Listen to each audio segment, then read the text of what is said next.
नमस्कार, मैं doctor Ketan Patel, new hope hospital Dahod. 8 मार्च को वुमेन्स डे के अवसर पर न्यू होप हॉस्पिटल की तरफ से बहुत सारी बधाइयाँ।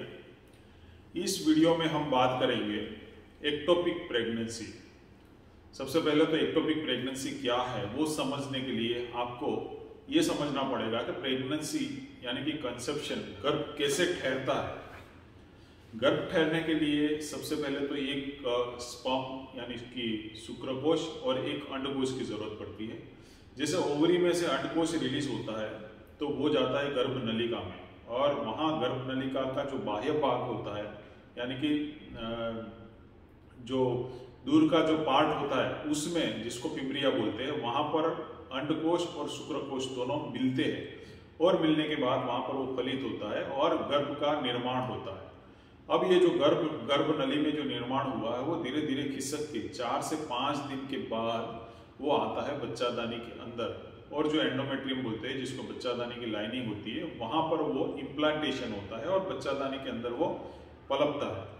अब ये जो ट्रांसपोर्टेशन है 4 से 5 दिन का, अगर उसमें कहीं गड़बड़ी हुई, वो जो गर्भ है वो अगर सही तरीके से वहां से खिसक नहीं पाया और वहीं पर ही वो अटक गया, तो वहीं वो बड़ा होने लगता है और उसको फिर एक्टोपिक प्रेगनेंसी बोलते हैं। एक्टोपिक यानी कि जो सही जगह पे नहीं है, अनवांटेड प्लेस, जो सही जगह पे नहीं है, इसको एक्टोपिक बोलते हैं। एक्टोपिक गर्भनली में भी होता है, एक्टोपिक अंडाशय में होता है, एक्टोपिक कहीं पर स्कार, मतलब जो बच्चादानी में पहले सिजेरियन सेक्शन का जो चीरा लगाया होता है उसी घाव पे होता है, जिसको स्कार प्रेगनेंसी भी बोलते हैं। और कभी कभी तो ये जो बच्चा है वो गर्भनली से निकल के पेट के अंदर चला जाता है, उसको एब्डोमिनल प्रेगनेंसी बोलते हैं, जो पेट में प्रेगनेंसी रहती है।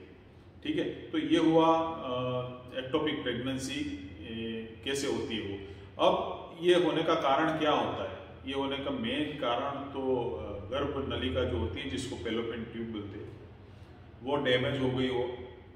डैमेज होने का रीजन कहीं इन्फेक्शन लगा हो, या तो पहले गर्भ नली के ऊपर कहीं ऑपरेशन हुआ हो, जैसे गर्भ नली बंद है उसको खोली है, या तो गर्भ नली पहले ऑपरेशन बंद कर दिया, बच्चे बंद होने का ऑपरेशन कर दिया, उसके बाद फिर खोला है, तो ऐसे टाइम में वो बच्चा जो नली है वो अंदर से डैमेज हो जाती है। ऐसे केस में एक्टोपिक प्रेगनेंसी होती है। नॉर्मली 100 में से 3 या 4 प्रेगनेंसी एक्टोपिक होती है, ये इसका रेशियो होता है। वो किसी को भी हो सकता है, नॉर्मल प्रेगनेंसी में भी हो सकता है, और आईवीएफ या आईयूआई करवाया तो भी इतना हो सकता है। इसको डायग्नोस कैसे करें, इसकी जांच कैसे पता चले कि मुझे एक्टोपिक प्रेगनेंसी है? तो डायग्नोसिस तो सब प्रेगनेंसी में पहले तो सस्पिशियस होना जरूरी है, कि किसी मतलब आशंका होनी चाहिए कि हो सकता है इसमें एक्टोपिक प्रेगनेंसी हो। कई बार ऐसा होता है कि प्रेगनेंसी रुकी, प्रेगनेंसी नहीं चाहिए और डीएनसी सफाई करवा दी, और बाद में पता चला कि प्रेगनेंसी तो बच्चादानी में थी ही नहीं, वो तो एक्टोपिक थी। और फिर जब पेशेंट इमरजेंसी में आता है, ये एक्टोपिक प्रेगनेंसी ऑब्स्टेट्रिक इमरजेंसी कहा जाता है, क्योंकि उसमें जो पेशेंट को दिक्कत होती है वो इमरजेंसी में पेशेंट को हॉस्पिटल आना पड़ता है, हॉस्पिटलाइज करना पड़ता है, और मैनेजमेंट इमरजेंसी में करना पड़ता है। तो इसका डायग्नोसिस सबसे पहले सोनोग्राफी से होता है। सोनोग्राफी करके हम देखते हैं कि प्रेगनेंसी कहाँ पर है, लोकेशन कहाँ है। बच्चादानी में नहीं है तो और कई जगह होना चाहिए।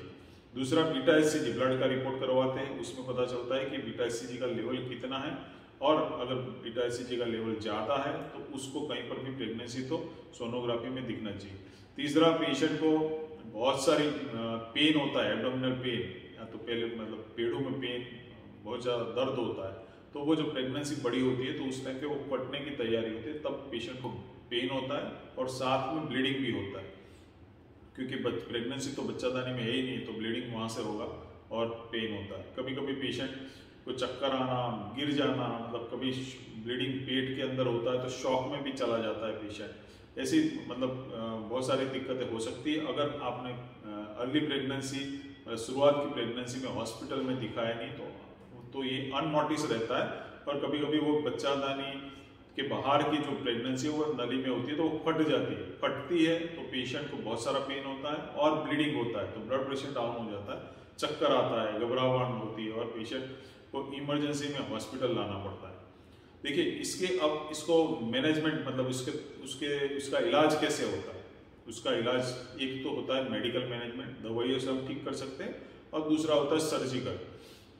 अगर शुरुआत की प्रेगनेंसी अर्ली फेज में आप हॉस्पिटल में आ गए, 2 या 3 दिन ही ऊपर हुए, बीटा HCG का लेवल 1000 या तो 1500 से कम है, तो ऐसे केस में हॉस्पिटल में एडमिट होके डॉक्टर्स एक इंजेक्शन लगाते हैं और उसको मॉनिटर करते हैं बीटा HCG से और सोनोग्राफी से कि इसको रिग्रेस हो रहा है कि बिल्कुल वो प्रेगनेंसी डिसॉल्व हो जानी चाहिए, तो वो हॉस्पिटल में एडमिट होके होता है, लेकिन वो अर्ली फेज में होता है। अगर बीटा HCG 1500 से ऊपर हो गया और प्रेगनेंसी जो अंदर गर्भ है उसमें अगर हार्ट बीट आ गए तो फिर वो मेडिकल मैनेजमेंट नहीं होता, उसके लिए सर्जिकल मैनेजमेंट करना पड़ता है। सर्जिकल मैनेजमेंट में लेप्रोस्कोपी या तो ओपन ऑपरेशन होता है।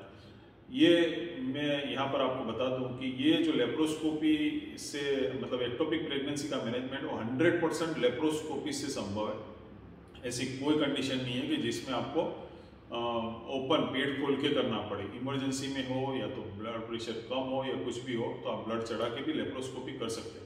इसके लिए बहुत बड़ा चीरा लगाने की जरूरत नहीं होती है। लेप्रोस्कोपी एक सिंपल प्रोसेस है जिसमें आप डे टाइम 6 से 8 घंटे में ऑपरेशन करा के घर जा सकते हैं, कोई चीराफाड़ी करने की जरूरत नहीं है। तो अगर हाँ आपको ऐसे हॉस्पिटल में जाए कि वहाँ पर लेप्रोस्कोपी अवेलेबल हो तो ये ऑप्शन आपके लिए चूज कर सकता है। अगर आप ऐसे हॉस्पिटल आपके आसपास नहीं है या तो ऐसे हॉस्पिटल में आप जा पाओ, ऐसी कंडीशन नहीं हो, तो फिर वहाँ पर जो भी ऑप्शन अवेलेबल हो उससे आप ट्रीटमेंट करवा सकते हैं। अब जब लेप्रोस्कोपी या तो ओपन करते हैं उस टाइम पे पेशेंट का सबसे बड़ा कंसर्न होता है कि आप ट्यूब निकालेंगे या नहीं निकालेंगे, क्या करेंगे। तो वो जो डायलेमा है वो डॉक्टर पे छोड़ देना चाहिए, क्योंकि अगर ट्यूब बचे ऐसी है तो कई बार बचाते हैं, क्योंकि वो गर्भ की नली होती है उसमें एक छोटा सा छेद करके उसको गर्भ को निकाल देते हैं और फिर उसको फिर से स्टिच लेके फैलोपियन ट्यूब सही कर देते हैं।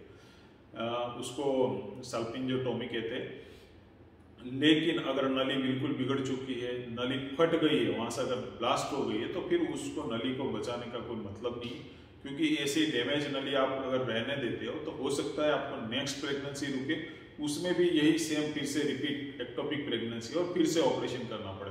तो वो तो डॉक्टर पे आपको छोड़ देना चाहिए। अगर नली सही है, बिल्कुल नॉर्मल है, गर्भ निकालने से स्टिच लेने से ब्लीडिंग बंद हो जाता है और फिर से कंसेप्शन करे ऐसी कंडीशन में हो तो उसको बचाना है, नहीं तो ऐसे नली बचा के कोई फायदा नहीं है। तो लेप्रोस्कोपी से इसका मैनेजमेंट 100% हो सकता है। कई बार अगर ब्लड ज़्यादा चला गया है तो ब्लड भी देने की ज़रूरत पड़ती है, और अगर अर्ली फेज में आप आ गए तो आपको मेडिकली भी मैनेजमेंट हो सकता है, ऑपरेशन की भी ज़रूरत नहीं पड़ती है। Thank you.